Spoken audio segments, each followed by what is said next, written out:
ان دونوں کیفیات کو جمع کر لیجئے۔ پہلی کیفیت وہ یہ احساس کہ میرے رب نے کہیں مجھے چھوڑ تو نہیں دیا، یہ تشویش، یہ اضطراب کہ عشقست و ہزار بدگمانی۔ دوسرا احساس یہ کامیاب ہو سکوں گا، اتنا بڑا بھاری بوجھ اٹھا سکوں گا، کیا یہ مشن، اس کی ذمہ داری میں ادا کر سکوں گا؟ یہ دوسری تشویش ہے، اور اس میں ہمت کا کچھ جواب دے جانا، جیسے کہ نیورستینیا کا لفظ میں نے استعمال کیا۔ ان دونوں کیفیات کو جمع کیجئے تو اب صوفیاء کی ایک اصطلاح کے حوالے سے بات سمجھ میں آئے گی۔ قبض کی کیفیت،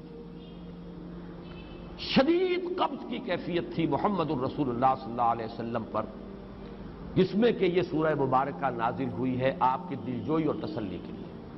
اس کے لیے ذرا تھوڑی سی وضاحت مجھے کرنی پڑے گی۔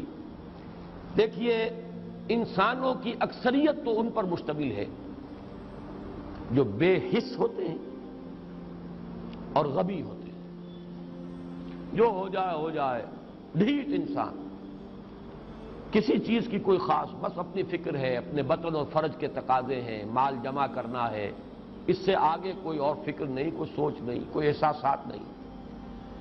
کسی کے دل پر کیا بیت رہی ہے ہمیں کیا، وہ جانے۔ کوئی بھوکا ہے ہمیں کیا۔ ایک وہ کیفیت ہے کہ قافلے کو دیکھ کر آئے قبیلے کو، اور حضور صلی اللہ علیہ وسلم کی کیفیت وہ ہو گئی جس میں کہ حضرت خدیجہ رضی اللہ تعالی عنہا نے وہ قدم اٹھایا۔ ایک یہ کہ ہوا کرے، ہم کسی کے ذمہ دار تو نہیں، لا ابالی، جیسے آ چکا ہے پچھلی صورت میں، من بخل واستغنی استغنا۔ ان لوگوں کو چھوڑ دیجئے تو ایک اقلیت انسانوں کی ایسی ہوتی ہے جن کے لیے میں دو لفظ اب استعمال کر رہا ہوں، ذہین اور حساس۔ ذہین اور حساس لوگوں میں قبض اور بسط کی کیفیت، یہ مختلف سائیکلز ہیں جو آتی رہتی ہیں۔ کبھی طبیعت میں پشمردگی ہے، دل بجھا ہوا سا ہے، کچھ نا امیدی سی ہے، خود اپنے اوپر اعتماد کی کمی محسوس ہو رہی ہے، مجھ میں صلاحیت نہیں ہے، میں کچھ نہیں کر سکتا، اب تک جو کچھ کیا بھی ہے، امنگ بھی ہے، امید بھی ہے، روشن پہلو نظر آ رہے ہیں۔ قبض کی کیفیت میں تاریک پہلو نظر آتے ہیں، مایوسی کے پہلو نظر آتے ہیں، پیسیمزم کی کیفیت، اور یہ جو بسط کی کیفیت ہے اس میں روشن پہلو۔ دیکھو یہ بھی تو ہے نا، آخر یہ بھی تو ہوا ہے، اور بھی ہو سکتا ہے، آخر اب تک میں نے یہ کام بھی تو کر لیا، آگے بھی مشکل آسان ہو سکتی ہے۔ یہ دو کیفیات ہیں قبض اور بسط کی، جن کو کہ صوفیاء کرام نے یہ اصطلاحات، یہ عنوان دیے، قبض اور بسط۔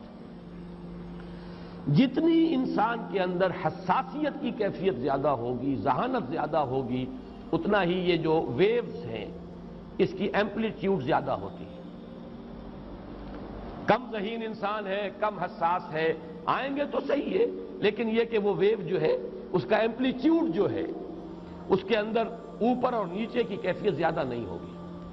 لیکن جتنا یہ معاملہ بڑھتا ہے، یہ جو ویو ہے اس کے ایمپلیٹیوڈ بڑھتا چلا جاتا ہے۔ لیکن نارمل انسان کا معاملہ یہ ہے کہ یہ حدود کے اندر رہے، اسی کی ایک کیفیت جو ہے ایب نارمل جب ہو جاتا ہے، یہی ہے جو جدید ہماری جو سائیکولوجیکل میڈیسن ہے اس میں اسے مینیکس ڈپریسو سائیکوسس کہا جاتا ہے۔ مایوسی ہوئی تو اتنی ہوئی کہ جیسے کمر ٹوٹ کر رہ گئی، اور اسی ڈپریشن میں ہوتی ہیں خودکشیاں، خودکشی کر جاتا ہے، ڈپریشن۔ کچھ روشن پہلو نظر ہی نہیں آ رہا، کوئی امید کا پہلو نظر ہی نہیں آ رہا، کوئی صورت نظر نہیں آتی، کوئی امید بن نہیں آتی، کس طرف جاؤں، کدھر دیکھوں، کسے آواز دوں، اے ہجوم نامرادی، دل بہت گھبرائے ہیں۔ اور جب آدمی محسوس کرتا I can't face these realities، he commits suicide۔ یہ اور جب کیفیت ہوتی ہے انشراح کی تو آدمی خوب بھاگ رہا ہے، دوڑ رہا ہے، امنگ ہے، محنت ہے، دوڑ رہا ہے، امیدیں ہیں، اب ہر چیز کا روشن پہلو نظر آ رہا ہے۔ عجیب ہے یہ۔ اصل میں مجھے کچھ تجربہ بھی ہوا ہے، ہمارے خاندان میں بھی یہ مرض موجود رہا۔ میرے والد مرحوم کافی طویل عرصے اس مینیک ڈپریسو سائیکوسس کے مریض رہے۔ کچھ ہوتا ہے یہ معاملہ، ویسے بھی شاید ہمارا خاندان جو ہے اس کیٹیگری میں آتا ہے جس میں ذہانت نسبتاً کچھ زیادہ ہے، حساسیت بھی نسبتاً کچھ زیادہ ہے۔ یہ دوسری بات ہے کہ کوئی شخص جو ہے یہ فلسفے کے طور پر اختیار کر لے کہ اپنے آپ کو ڈھیٹ بنا لینا ہے، یہ فلسفہ بھی بن سکتا ہے، لیکن یہ ہے کہ اگر آدمی چھوڑ دے اپنی طبیعت کو تو یہ دونوں کیفیات آتی ہیں۔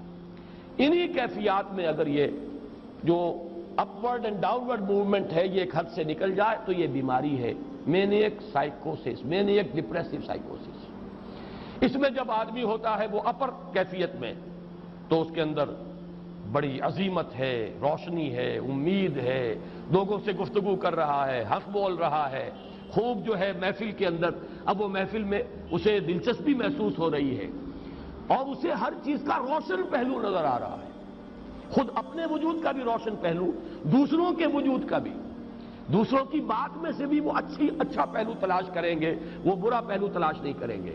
جب دوسری کیفیت ہے ڈپریشن کی، ہر ایک کی بات میں کوئی برائی نظر آئے گی، کوئی اس کی نیت کا فطور ہے، کوئی فساد ہے، کوئی یہ جو ہے بدنیتی کے ساتھ یہ بات کر رہا ہے، کوئی خیر کہیں ہے ہی نہیں، برائی ہی برائی ہے، مایوسی ہی مایوسی ہے، بدلی ہی بدلی ہے۔ یہ ہے در حقیقت وہ کیفیت، اس کو غالب نے بہترین انداز میں تعبیر کیا ہے۔ ذہین اور حساس انسانوں میں ان کی جو ترقی ہے وہ انہی مراحل سے ہو کر گزرتی ہے، اور ہر ڈپریشن کے بعد، ڈپریشن میں اس سینس میں استعمال نہیں کر رہا یعنی بیماری کی حد تک پہنچنے والی ڈپریشن نہیں، صرف قبض کی حد تک پہنچنے والا معاملہ۔ ہر قبض کے بعد جب بسط آتا ہے تو آگے ترقی ہوتی ہے، جس کو آپ کہتے ہیں بائی لیپس اینڈ باؤنڈس، آدمی جو ہے چھلانگ لگاتا ہے، گویا کہ ایک درجہ جو پہلے تھا اس سے آگے درجہ انسان کا جو ہے اس سے بلند تر پوزیشن پر انسان پہنچتا ہے۔ ہر قبض کے بعد جو نیا بسط آتا ہے وہ ایک نئی کیفیت، نئی شان، نئی بلندی، نئی رفعت لے کر آتا ہے۔ اس کو غالب نے تعبیر کیا ہے بہت خوبصورت انداز ہے، رکتی ہے میری طبع تو ہوتی ہے رواں اور، یعنی شاعر بھی کبھی ایسا وقت آتا ہے شعر جو ہے اس پر نازل ہی نہیں ہو رہا، شعر نہیں کہہ پا رہا، طبیعت میں رکاوٹ سی ہے، بندش سی ہو گئی ہے، کوئی کلام موضوع ہو ہی نہیں رہا، لیکن پھر جب یہ کیفیت جو ہے بدلتی ہے اور جب پھر بسط کی کیفیت آتی ہے، رکتی ہے میری طبع تو ہوتی ہے رواں اور، پھر اس کے اندر ایک جولانی نئی ایک کیفیت جو ہے انشراح کی، وہ ایک بالکل نئی کیفیت، نئی شان کے ساتھ۔ یہ ہے وہ معاملہ جو ان آیات مبارکہ کے پس منظر میں ہے۔ اسی لیے اب میں آپ کو اس کا حوالہ دے رہا ہوں، تفسیر مظہری میں قاضی ثناء اللہ پانی پتی رحمت اللہ علیہ نے بہت عمدہ بات فرمائی ہے کہ حالت قبض اگر کسی شخص پر طاری ہو تو اس حال میں اکسیر کا درجہ رکھتی ہے یہ سورہ مبارکہ، اس لیے کہ یہ نازل ہوئی ہے محمد الرسول اللہ صلی اللہ علیہ وسلم پر اسی حالت قبض میں۔ وَالضُّحَىٰ وَاللَّيْلِ إِذَا سَجَىٰ مَا وَدَّعَكَ رَبُّكَ وَمَا قَلَىٰ وَلَلْآخِرَةُ خَيْرٌ لَكَ مِنَ الْأُولَىٰ وَلَسَوْفَ يُعْطِيكَ رَبُّكَ فَتَرْضَىٰ أَلَمْ يَجِدْكَ يَتِيمًا فَآوَىٰ وَوَجَدَكَ ضَالًّا فَهَدَىٰ وَوَجَدَكَ عَائِلًا